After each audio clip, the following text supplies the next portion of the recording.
হত্যাকাণ্ডের বিচার ও আটক শিক্ষার্থীদের মুক্তি, শিক্ষা প্রতিষ্ঠান খুলে দেয়া ও সরকারের পদত্যাগের দাবি করেছে নাগরিক সমাজ ও আন্দোলনকারীরা। বিকেলে রাজধানীর কেন্দ্রীয় শহীদ মিনারে দ্রোহযাত্রা ও গণমিছিলে অংশ নিয়ে তারা এসব দাবি জানান।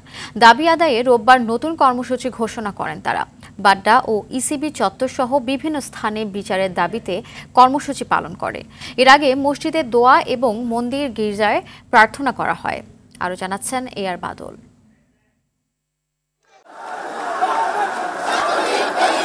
বাদ জুম্মা রাজধানীর বিভিন্ন স্থান থেকে মিছিল এসে জাতীয় প্রেস ক্লাবের সামনে জড়ো হয়।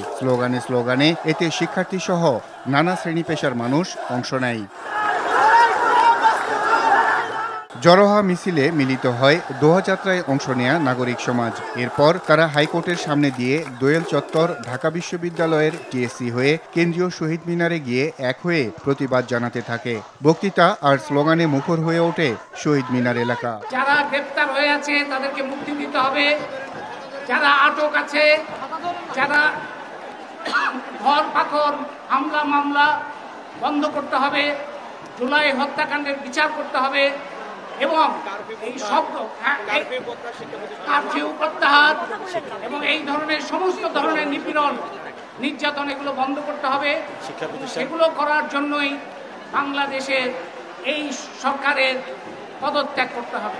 অবিলম্বে পদত্যাগ করুন, অন্যথায় আগামী রবিবার আমরা গণপদযাত্রা করব। এ সময় শিক্ষার্থীদের ৯ দফা দাবির প্রতি সমর্থন জানিয়ে নতুন কর্মসূচি ঘোষণা করে ছাত্র ও নাগরিক সমাজ। আবু সাইদ ভাই দাঁড়িয়েছে এবং গুলি খেয়েছে। আমাদের প্রতীকী আমরা আসলে এটা দিয়ে বুঝাতে চাইছি যে আমাদের দেশের যত ছাত্রছাত্রী গুলি খাইছে তারা কখনো ভয় পায় নাই। তারা আন্দোলনের সামনে গিয়ে নিরস্ত্রভাবে দাঁড়াইছে এবং পুলিশ গুলি করছে। যেভাবে কুকুরের মতো মানুষ মারছে এটা কোনোভাবেই অ্যাকসেপ্টেবল না। আপনি এটা জাতিসংঘে বলেন, এটা পৃথিবীর যে কোনো সরকার, যে কোনো রাষ্ট্রকে বলেন, কেউ এটা অ্যাকসেপ্ট করবে না। আমাদেরকে বলে নাশকতাকারী, প্রত্যেকদিন পেপারে পড়ি আমার আপুকে বাসায় বাংলাদেশ প্রতিদিন পেপারে নাশকতাকারীরা এটা করছে। আসলে যে ছাত্রকে কয়টা খুন হয়েছে এটা দেখে নাই। পুলিশ কি করে একজন নির্মাণাধীন ভবনে অসহায় মানুষ তাকে গুলি করেছে। শিক্ষার্থীদের একটি অংশ সায়েন্স ল্যাব এলাকায় গণমিছিল করে প্রতিবাদ জানায়। পরে শাহবাগ মোড়ে অবস্থান নেয় তারা। আমার ভাই আজকে রক্তে রঞ্জিত হয়েছে।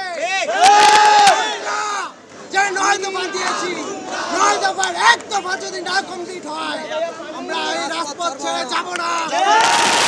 স্টুডেন্ট জগৎ জাগছে, আরো জেগে যাবে। রক্তের পরীক্ষা নেন না।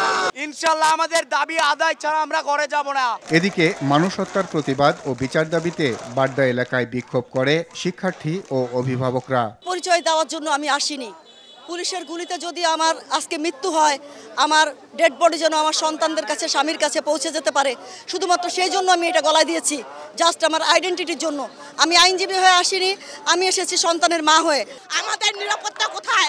আমাদের নেক্সট প্রজন্ম কোথায়?